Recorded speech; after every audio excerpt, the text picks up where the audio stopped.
तो फिल्म की शुरुआत एक कपल को दिखाने से होती है जो दोनों दोस्त थे। इनमें लड़की का नाम मार्गोट था। वो एक कश्ती के आने का इंतजार कर रही थी क्योंकि वो असल में एक काफी बड़े शेफ के होटल में जाने वाले थे उसके सारे डिशेस इन्हें खाने ट्राई करने के लिए। उसका होटल एक आइलैंड पर था जहाँ दुनिया भर से अमीर लोग आकर उसके डिशेस चखा करती थी। पर इस बार तो शेफ ने खुद उन्हें दावत दी थी वहाँ आने के लिए क्योंकि आज वो इन्हें अपना कोई बड़ा कारनामा दिखाना चाहता था, कुछ हटके करने वाला था। मार्गोट और उसका दोस्त जब यहाँ पहुँचते हैं तो देखती है कि यहाँ और भी बहुत सारे लोग आए हुए हैं जो सबके सब काफी मशहूर बड़े बड़े लोग हैं। इनमें एक औरत थी जो खाने चेक करने वालों में सीनियर थी। अब मार्गोट जब कपल में से बूढ़े आदमी को देखती है यानी अमीर आदमी को, तो वो छुप जाती है। ऐसा लग रहा था जैसे वो उसे पहले से ही जानती हो। खाने के लिए एक डिश दी जाती है जिसे खाकर सारे लोग काफी खुश हो जाते हैं क्योंकि वो खुद उस सीनियर शेफ ने ही बनाई थी। फिर ये सारे लोग उस आइलैंड पर पहुँच जाते हैं जहाँ शेफ का होटल था और वहाँ शेफ की साथी उन सबको वेलकम करती है। वो जब मार्गोट को देखती है तो समझ जाती है कि मार्गोट उसकी वाइफ नहीं है। तो इसीलिए शेफ की साथी मार्गोट के दोस्त से पूछ लेती है कि तुम्हारी वाइफ क्यों नहीं आई साथ, जिस पर वो ज्यादा बात नहीं करता, कहता है कि यही मेरी बीवी है। तो शेफ की साथी कहती है कि अच्छा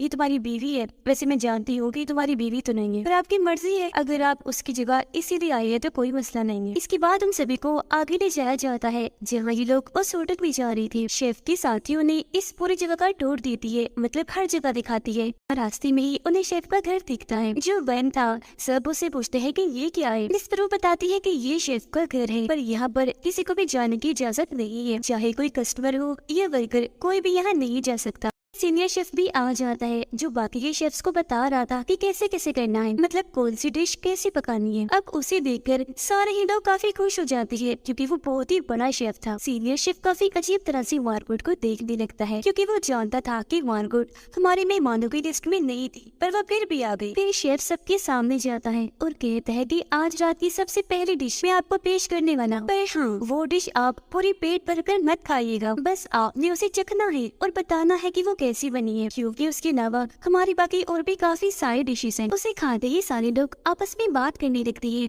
और हम देख पाते हैं कि शेफ बड़ी बारीकी से, बड़े गौर से उन सबकी बातें सुन रहा है। फिर शेफ दूसरी डिश तैयार करवाने लगता है जिसमें ब्रेड भी शामिल होनी चाहिए थी, पर शेफ उनसे कहता है कि आज मैं कुछ अलग करने वाला हूँ, बगैर ब्रेड के मैं आपको वो डिश दूंगा जिसको खाकर आप बताएंगे कि वो कैसी लगी। जो 3 बिजनेसमैन थे खुद शेफ की साथी को अपने पास बुलाती है और उससे ब्रेड मांगती है। तो वो कहती है कि आपने सुना नहीं, शेफ ने ब्रेड देने से मना किया है और अगर उनका हुक्म है तो ब्रेड आपको नहीं दी जाएगी। तो वो आदमी कहता है सुनो मेरी बात लड़की, मैं तुम्हें बहुत सारे पैसे दूंगा, बस तो मुझे ब्रेड ला दो। जो सुन वो फिर भी इनकार ही करती है, जिस पर तीनों ही काफी हैरान रह गई थी ये सोचकर कि आखिर यह सब कुछ शेफ की मर्जी से ही क्यों हो रहा है। अब शेफ जब देखता है कि मार्गोट ने कुछ नहीं खाया तो वो पास जाकर पूछता है कि आखिर तुम कुछ क्यों नहीं खा रही हो। तब मार्गोट उसे कहती है कुछ खाने के काबिल है यहाँ पर, अगर कुछ खाने के लायक होता यहाँ तो मैं क्यों नहीं खाती, मैं तुम्हारा खाना नहीं खा सकती। अब ये सुनकर शेफ को काफी अजीब लगता है, वो गुस्से में वहाँ से जाने लगता है क्योंकि वो चाहता था कि मेरा खाना हर कोई खाए जो यहाँ पर आया हुआ है। उसके जाने के बाद मार्गोट बूढ़े आदमी को काफी गौर से देखने लगती है। तब उसकी वाइफ ने भी ये चीज नोट कर ली होती है कि मार्गोट मेरे हस्बैंड को एक नजर देख रही है, इसीलिए वो अपने हस्बैंड से पूछ लेती है कि आखिर वो लड़की तुम्हें इतने गौर से क्यों देख रही है। तब बूढ़ा आदमी कहता है कि मुझे क्या पता, मैं भी नहीं जानता वो ऐसा क्यों कर रही है। आगे वो बताता है कि हमारी अगली डिश भी तैयार है जिसमें आप सबकी अच्छी और बुरी यादें हैं। इतना कहते ही वो डिश सबको सर्व की जाती है जो एक तरह की रोटी जैसी लग रही थी जिसके ऊपर उन सब लोगों के बारे में कुछ न कुछ लिखा हुआ था, तस्वीरें भी बनी हुई थी। उस डिश पर बूढ़ी औरत अपने हस्बैंड की तस्वीर देखती है, बल्कि एक लड़की थी उसके साथ। ये देखकर उसे गुस्सा आता है, अजीब भी लगता है। वो अपने हस्बैंड से पूछती है कि आखिर ये लड़की कौन है, जिस पर बूढ़ा आदमी कहता है कि मुझे नहीं पता, मैं नहीं जानता कि ये कौन है। अब इनकी तरह ही बाकियों की डिश पर भी कुछ न कुछ बना हुआ था जो सबके राजों से पर्दा हटा रहा था, जिससे वहाँ खुशी का माहौल खराब होने लगता है। ये चीज उन लोगों को जरा भी पसंद नहीं आती, इसीलिए वो इसके खिलाफ आवाज उठाने का फैसला करती है। लेकिन तभी मार्गोट वॉशरूम जाने के बाद खिड़की खोलकर खुद सिगरेट पीने लगती है। खिड़की से बाहर वो शेफ की साथी को देखती है जिसके पास काफी बड़े बड़े पंख थे। अभी वो ये देख ही रही थी कि तभी यह शेफ आ जाता है जो उससे बात करने ही आया था। वो मार्गोट से पूछता है कि आखिर तुम मेरी डिशेस ट्राई क्यों नहीं कर रही हो, जिस पर वो कहती है कि ऐसे भी मेरा दिल कुछ भी खाने को नहीं कर रहा,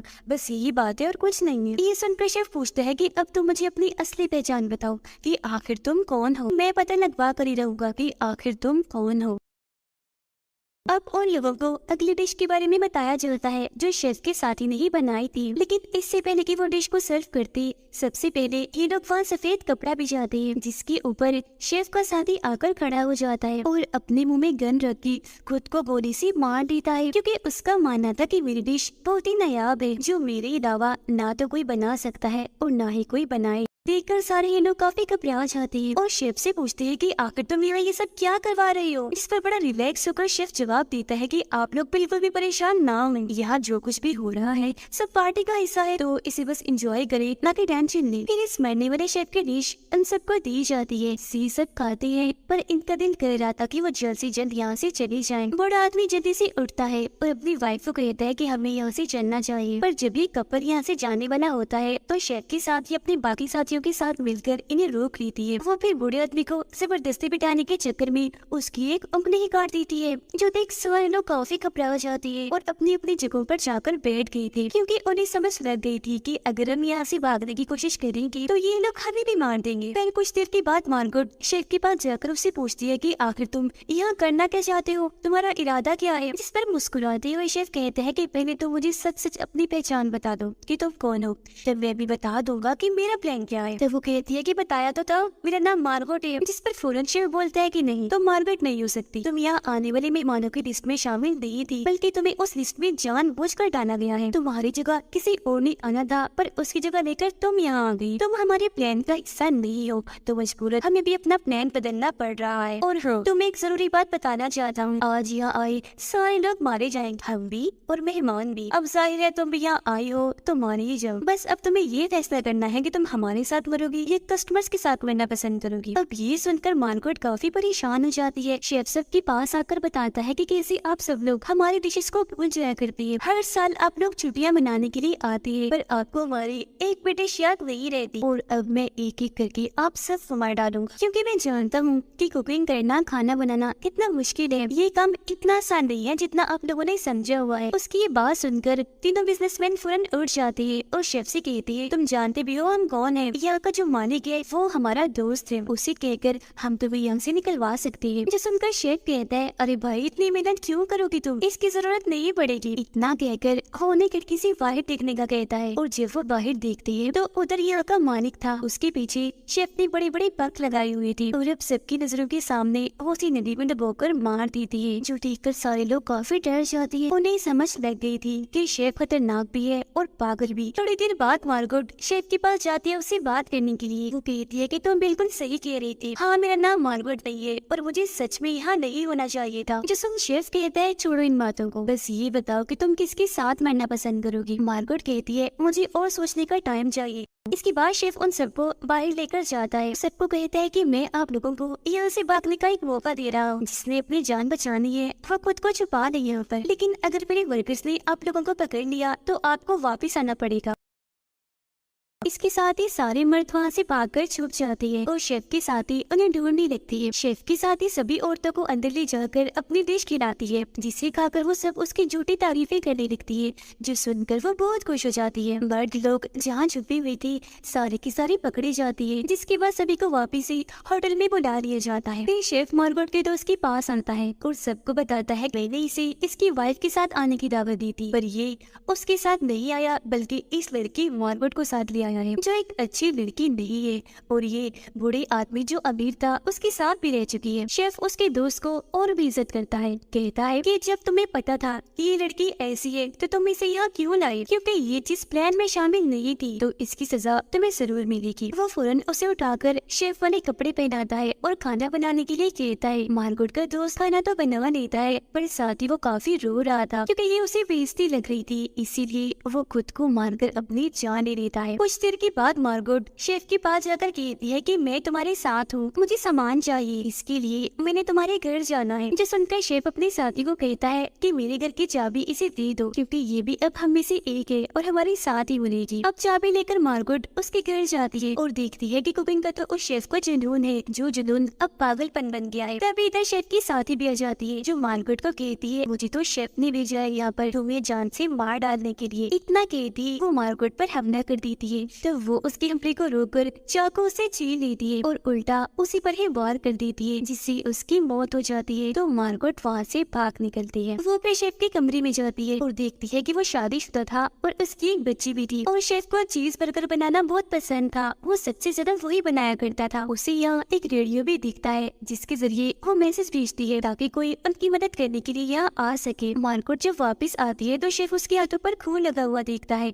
वो समझ गया था कि इसने मेरी साथी को मार दिया है। रेडियो का मैसेज मिलते ही वहाँ एक इंस्पेक्टर आ जाता है जो ये देखने आया था कि यहाँ सब ठीक है या नहीं। वो वहाँ आए सभी मेहमानों को देखकर काफी हैरान रह जाता है क्योंकि वो सारे उसकी फेवरेट थे जिन्हें वो पसंद करता था। वहाँ जो फिल्म स्टार था वो भी उसका फेवरेट था, इसीलिए इंस्पेक्टर उसे ऑटोग्राफ मांगता है, जिस पर वो ऑटोग्राफ दे भी देता है। पर उसने वहाँ लिखा था हेल्प अस, यानी हमारी मदद करो। जो सुनकर एकदम इंस्पेक्टर अपनी गन निकाल कर शेफ की तरफ कर देता है और कहता है कोई चालाकी नहीं, पीछे हटो। तभी इंस्पेक्टर गोली चलाता है पर मुसीबत, उसके अंदर से गोली नहीं बल्कि आग निकलती है क्योंकि वो एक माचिस वाली गन थी। जिसके बाद वो शेफ से हाथ मिला लेता है। जो देख सारे लोग समझ जाते हैं कि ये भी शेफ का ही आदमी है, बस इनका मजाक बना रहा है। अब मार्गोट कैसे भी करके यहाँ से निकलना चाहती थी क्योंकि उसे पता था कि आखिरी डिश बन रही है और अगर मैं यहाँ रही तो सबके साथ मारी जाऊंगी। वो शेफ को कहती है कि भूख मुझे अब लग रही है, तुम डिश से हटकर मेरे लिए कुछ और खाने को बना दो। जो सुनकर शेफ उसे कहते हैं कि बोलो तुम क्या खाना चाहती हो। मार्गोट बोलती है मैं चीज बर्गर खाना चाहती हूँ क्योंकि वो जानती थी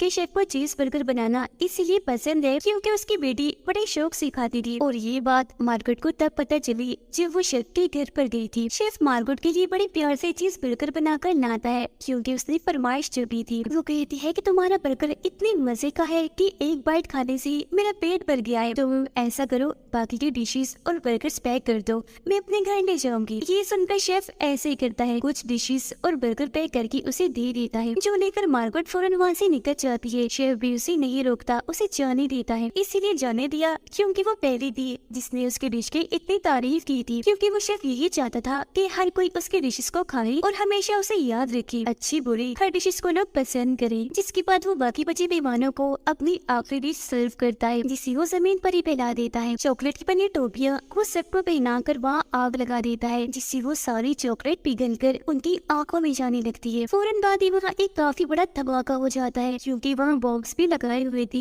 जिसमें सारे की सारी मारे जाती है। उधर मार्गोट इंस्पेक्टर की कश्ती लेकर निकल जाती है। वो जब आग जलती हुई देखती है तो बड़ी आराम से चीज बर्गर खाने लगती है और इसी के साथ ही कहानी इधर ही खत्म हो जाती है।